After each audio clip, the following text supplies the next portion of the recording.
वांग्याचं भरीत म्हटलं म्हणजे फक्त एकाच ठिकाणची आठवण येते ते म्हणजेच खानदेश. कारण की पुणे मुंबईसारख्या मोठ्या मोठ्या सिटीमध्ये सुद्धा खानदेश स्पेशल वांग्याचं भरीत असं बोर्ड बाहेर लावलेलाच असतो. आणि जे खानदेशातले नाही अगदी बाहेरचे सुद्धा आवडीने खानदेश स्पेशल वांग्याचं भरीतसुद्धा खातात.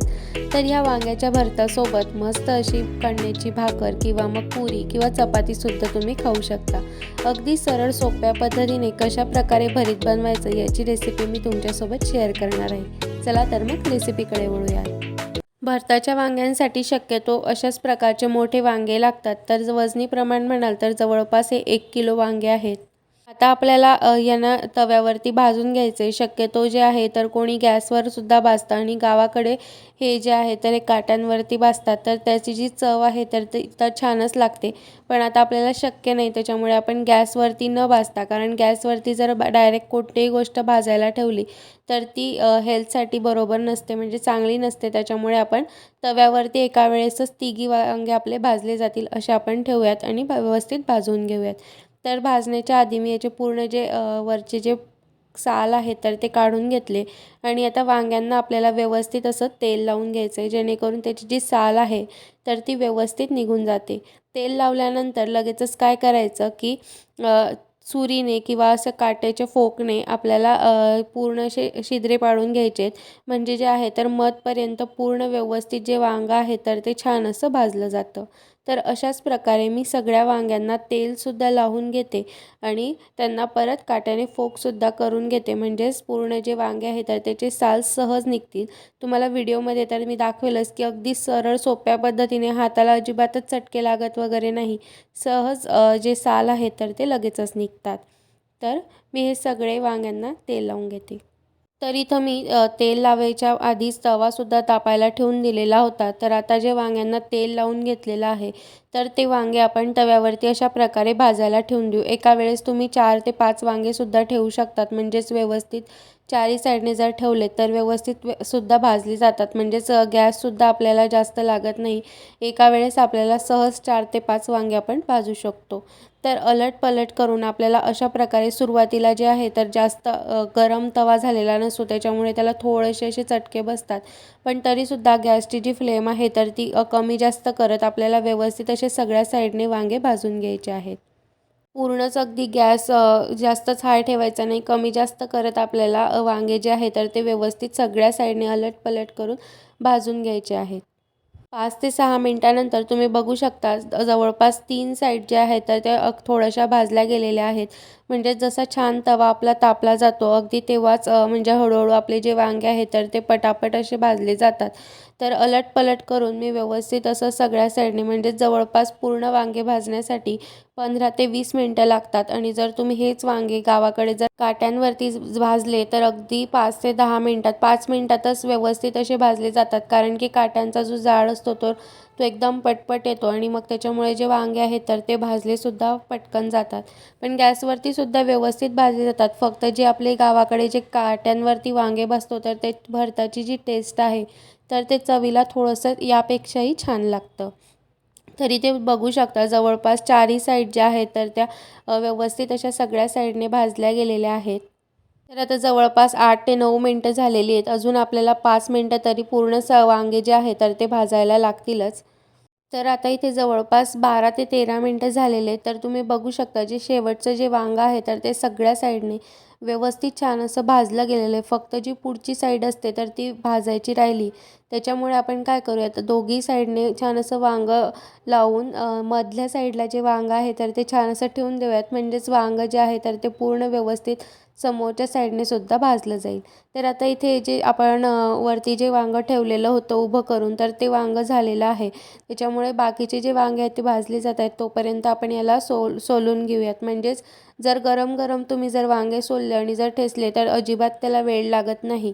त्याच्यामुळे हे साल काढायला थोडंसं जर गरम लागतं. पण जर तुम्ही तेल वगैरे लावलेलं असेल तर अजिबातच त्या सालांना काहीच चिटकत वगैरे नाही आणि ती काढत बसायची गरज पडत नाही. अगदी सहज निघतात. तुम्ही बघू शकता काहीही त्याला लागलेलं नाही आहे. तर सगळ्यात आधी आपल्याला हे पूर्ण वांग्याचे जे साल आहेत तर ते सगळे व्यवस्थित काढून घ्यायचे. तुम्ही ते बघू शकता ते वांगं किती गरम आहे, कारण की जर असंच जर तुम्ही काढलं तरच त्याचे जे साल आहेत तर ते इझिली निघू शकतात. आणि जर सालाला थोडं काही लागलेलं असेल तर काट्याच्या चमच्याने थोडंसं लगेच निघतं, त्याच्यामुळे त्याचा जास्त वापर करायचा, म्हणजेच हातालासुद्धा अगदी भाजत नाही. आणि सुरीने जर काढायला गेलात तर जे आहे तर त्याचं थोडंसं काळसरपणासुद्धा म्हणजे सालीचा तोसुद्धा त्या वांग्यांमध्ये येतो आणि मग ते दिसायलासुद्धा बरोबर वाटत नाही. तर इथे बघू शकता आता सगळ्या साईडने जे आहे साल वगैरे काढून झालेले आहेत आणि थोडंफार जे काळं आहे तर ते सुद्धा मी काढून घेते. आणि जे देठ असतं तर ते देठसुद्धा मी कट करून घेतले फोकच्याच मदतीने, म्हणजेच कसं आहे इझी जातं आणि व्यवस्थित निघतं. आणि जर काही त्याला लागलेलं आहे तर ते सुद्धा तुम्ही बघू शकता. हेच जर तुम्ही थंड झाल्यानंतर जर ही प्रोसेस केली तर ही खूप जास्त वेळ लागतो, म्हणजेच जर गरममध्ये प्रोसेस करायला जर 2 ते 3 मिनटं लागत असतील तर तीच प्रोसेस करायला जवळपास 10 मिनटं लागतात. तर आता इथे थोड्याशा जाडसर बिया किंवा काळसर काळसर जर बिया वगैरे असतील तर त्या आपल्याला काढून घ्यायच्या आहेत, कारण की बिया कुठल्याही प्रकारच्या मधल्या बिया वगैरे जर खाल्ल्या तर किडनी स्टोनसुद्धा होऊ शकतो. जसं की टोमॅटोमधल्या किंवा मग भरतामधल्या कुठल्याही प्रकारच्या बियांनी हेल्थसाठी चांगल्याच नसतात. त्याच्यामुळे याच्यामधल्या ज्या बिया आहेत ज्या जाडसर थोड्याशा बारीक ज्या असतात त्या तर राहूच द्याव्या लागतात, कारण की जर पूर्ण आपण जर सगळं काढलंच तर मग ते भरीत बनणारच नाही असं काहीसं होईल. त्याच्यामुळे हे थोडासा जो काळसर भाग असतो तर तो आपल्याला पूर्ण व्यवस्थित सगळा काढून घ्यायचा आहे. काही काही भरतांमध्ये तर खूप जास्त प्रमाणामध्ये बिया निघतात, म्हणजेच पूर्ण बिया बिया बिया फक्त बियाच राहतात. तर मग त्यावेळेस आपण तर काही करू शकत नाही. थोडंफार तरी जर खूप जास्त जाड असतील तर त्याच काढतो. तरी त्या प्रमाणामध्ये याच्यामध्ये कमी प्रमाणात बिया आहे, पण तरी थोड्याशा ज्या आहेत ज्या व्यवस्थित अशा सहज निघत आहेत तर त्या मी पूर्ण काढून घेते. आणि थोडासा असा काळसरसुद्धा भाग आहे तर हा बघू शकता तुम्ही, तर तो सुद्धा मी काढून घेणार आहे, कारण की ते जर आपण भरतामध्ये टाकलं तर ते व्यवस्थित दिसायलासुद्धा दिसत नाही आणि खायलासुद्धा व्यवस्थित लागत नाही. तर आता इथे सगळं जे बिया वगैरे होत्या किंवा काळसर भाग होता तर तो मी पूर्ण काढून घेतलेला आहे. तर आता स्मॅशरच्या मदतीने आपण हे व्यवस्थित असं ठेसून घेऊयात. जर तुमच्याकडे स्मॅशर नसेल तर अगदी तुम्ही तांब्याने किंवा मग एखादा पेला, वाटीने सुद्धा अशा प्रकारे जे आहे तर ते ठेचून घेऊ शकतात. गरम गरम ठेचल्यामुळे काय होतं की अगदी सहज पद्धतीने जे आहे तर सगळं व्यवस्थित ठेचलं जातं आणि पटकन ठेचलं जातं, टाईमसुद्धा लागत नाही. तर अशाच प्रकारे जे वांगं झालं तर ते लगेचच सोलून व्यवस्थित असं ठेचून घ्यायचं. तर इथे बघू शकता तुम्ही व्यवस्थित जे आहे भरीत छान असं याच्यामुळे अगदी सोप्या पद्धतीने ठेचलं गेलेलं आहे. तर आता हे एक वांगं जे आहे तर ते पूर्ण ठेचलं गेलेलं आहे. तर तशाच पद्धतीने तोपर्यंत दुसरं वांगंसुद्धा जे आहे तर तव्यामध्ये व्यवस्थित सगळ्या साईडने भाजलं गेलं आहे. तर अशा सेम पद्धतीने मी याचे साल काढून घेते आणि सेम प्रोसेसनेच मी याला ठेचूनसुद्धा घेणार आहे. तर अजून एक जे वांगं आहे तर ते थोडंसं कच्चं आहे, त्याच्यामुळे ते सुद्धा भाजलं जातं आहे. ते सुद्धा भाजून झालं आणि त्याला सोलून ठेचून घेतलं की मग मी तुम्हाला दाखवते. तर इथं मी तिघी वांगे जे आहेत तर ते सोलून ठेचूनसुद्धा घेतले. तर इथे तुम्ही बघू शकता कुठंही खूप जास्त बिया किंवा काळसर जे सालचे जे असतात तर ते सुद्धा नाही आहेत आणि काळसर काळसर जे बिया ज्या असतात तर त्यासुद्धा नाही आहेत.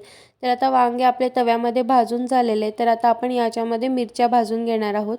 तुम्ही तुमच्या चवीनुसार मिरच्यांचं जे प्रमाण आहे तर ते कमी जास्त करू शकतात. भरीत जे आहे तर ते थोडंसं छान झणझणीतच छान लागते, त्याच्यामुळे मी इथे जास्त प्रमाणात थोड्याशा मिरच्या घेतलेल्या आहेत. तर आता मिरच्यासुद्धा आपल्याला थोड्याशा अशा आपण ठेचायला कशा प्रकारे भाजून घेतो तशाच प्रकारे आपल्याला मिरच्या भाजून घ्यायच्या आहेत. खूप जास्तही काळसर करायचं नाही, नाहीतर मग जे भरीत आहे तर ते भरीतसुद्धा आपलं काळसर काळसर दिसतं. तर इथं तुम्ही बघू शकता आता एक इथं मी मिक्सरचं भांडं घेतलं आहे. तुम्ही जर खलबत्त्यामध्ये ठेचायचं असेल तर ते सुद्धा करू शकतात. आता मी याच्यामध्ये मिरच्या टाकून घेते आणि सोबतच त्याच्यामध्ये टाकून घेणार आहे लसूण. तर इथं मी 10 ते 12 लसणाच्या पाकळ्यासुद्धा टाकून घेणार आहे. आणि याच्यामध्ये शक्यतो आल्याचा वापर करत नाही. बरेचसे जण आलंसुद्धा टाकतात, म्हणजेच खानदेशमध्ये नाही पण बाकीच्या ठिकाणी भरीत बनवताना त्याच्यामध्ये आलं टाकतात. पण आलं जनरली खानदेशामध्ये टाकत नाही, कारण की जर आलं टाकलं तर त्याची जी टेस्ट आहे तर ती थोडीशी वेगळीच लागते किंवा त्याचा एक वेगळा वास येतो. तर इथे तुम्ही बघू शकता छान इथे मी ठेचासुद्धा तयार करून घेतलेला आहे. आता सगळं तयार आहे. तर इथे मी जी कांद्याची पात असते तर कांद्याची पात स्वच्छ धुवून घेतली आणि थोडीशी पुसूनसुद्धा घेतलेली आहे. तर आता हिला मी कट करून घेते, एकदम बारीक बारीक छान अशी कट करून घ्यायची आणि मग तुम्हाला दाखवते. आता इथे मी जी कांद्याची पात घेतली तीसुद्धा व्यवस्थित छान बारीक अशी कट करून घेतलेली आहे. तुम्हाला ही दिसायला खूप जास्त दिसत असेल, पण तेलामध्ये टाकल्यानंतर एक मेथीची भाजी वगैरे कशी थोडीशी होऊन जाते, तशाच प्रकारे तीसुद्धा होते. त्याच्यामुळे मी थोडंसं जास्त प्रमाण घेतलं आहे. आता इथे मी एक कढई ठेवली आणि कढईमध्ये भरतासाठी जे आहे तर तेलाचं प्रमाण थोडंसं जास्त लागतं, कारण की एकदम जर सुकं जे आहे भरीत व्यवस्थित लागत नाही.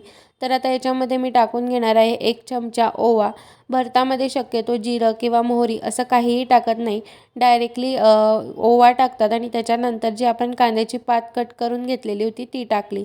तर इथे माझ्याकडनं एक चूक झाली की मी डायरेक्टली जे आहे कांद्याची पात टाकली. शक्यतो तेलामध्ये जे आहे तर पहिले शेंगदाणे टाकून त्याच्यानंतर मग कांद्याची पात टाकायची असते, पण मी थोडंसं विसरले. त्याच्यामुळे तुम्ही जे आहे पहिले थोडीशी शेंगदाणे तेलामध्ये तळून घ्या आणि त्याच्यानंतरच मग कांद्याची पात टाका.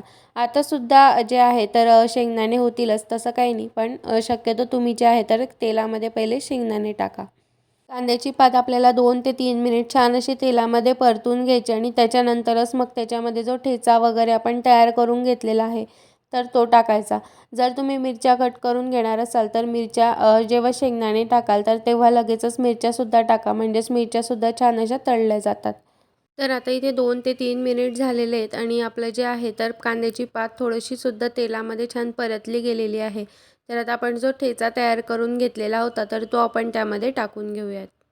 आता ठेच्याला जे आहे तर थोडंसं तेलामध्ये आणि आपण कांद्याची जी पात आहे तर त्याच्यामध्ये व्यवस्थित असं सगळं मिक्स करून घ्यायचं आणि यालासुद्धा आपल्याला जवळपास 4 ते 5 मिनटं परत परतवून घ्यायचं आहे. म्हणजेच ते कांद्याची जी पात आहे आणि तिचा जो कच्चेपणाचा वास असतो तर तो खाताना आपल्याला भरतामध्ये अजिबात लागत नाही आणि टेस्टसुद्धा त्याच्यामुळे छान लागते.